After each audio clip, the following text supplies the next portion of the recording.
Hi, welcome to another junior measurement video. We're going to chat about the volume of a prism, and there are two parts to this. We've got video number 1 and video 2. So let's get going with our first video. The volume is the amount of space inside a three-dimensional object.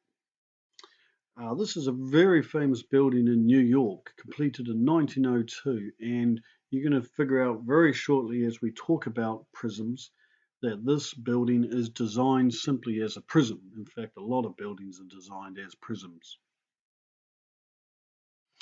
All right, well, a prism is a mathematical shape that has a cross-section that extends along a depth. So here is a prism. Now, when we say cross-section, we're just drawing the lines that we can't see, the hidden lines. When we say cross-section, we're talking about this front surface, this front face. This is a cross-section of the shape. Now, that cross-section extends along and would carry on down the shape and remain the same, right? We've talked about this when we explored prisms and pyramids in the geometry section. So this cross-section stays the same. This makes it a prism. And because the front section's a triangle, it's called a triangular prism. So this is a triangular prism. This would be a trapezium prism. This would be a circular prism, but a lot of us just prefer to call it a cylinder. And this shape here would be a hexagonal prism. Right, here's the rule we're going to learn. The volume of a prism is equal to the area of the cross-section multiplied by the depth. The area of the cross-section times the depth. So we just work out the area of the front face, the cross-section, and times it by the depth. Some people prefer to say the volume is equal to the area of the cross-section times the height, because they often refer to the depth as the height, especially if the prism's standing upwards.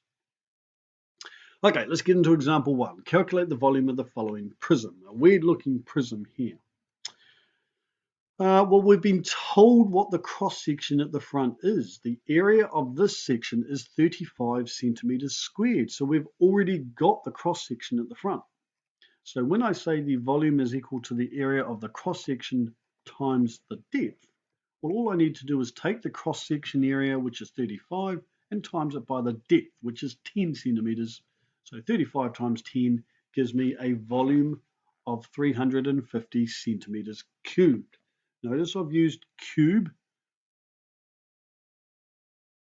Right, let's look at our second example. Calculate the volume of the following prism. Now it's a triangular prism. We have a base of 10, a height of 8, and a depth of 15.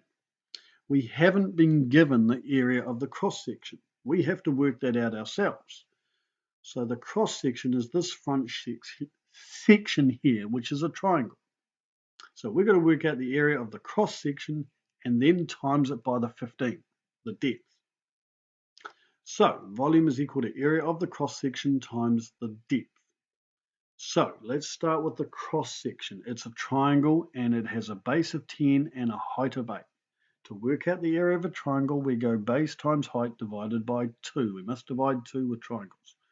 So 10 times 8 is 80, 80 divided by 2. Then we must multiply that by the depth. So area of cross-section times depth.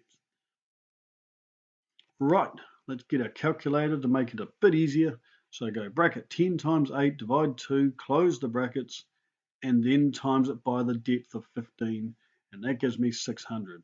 600 centimeters cubed. So the volume of this triangular prism is 600 centimeters cubed. Remember, 1 centimeter cubed is a tiny little centimeter. That's a centimeter by a centimeter, little tiny cube, and I'd need 600 of those to fill up the space of this triangular prism. All right, well, there's our first video on volume of prisms. Thank you so much for watching.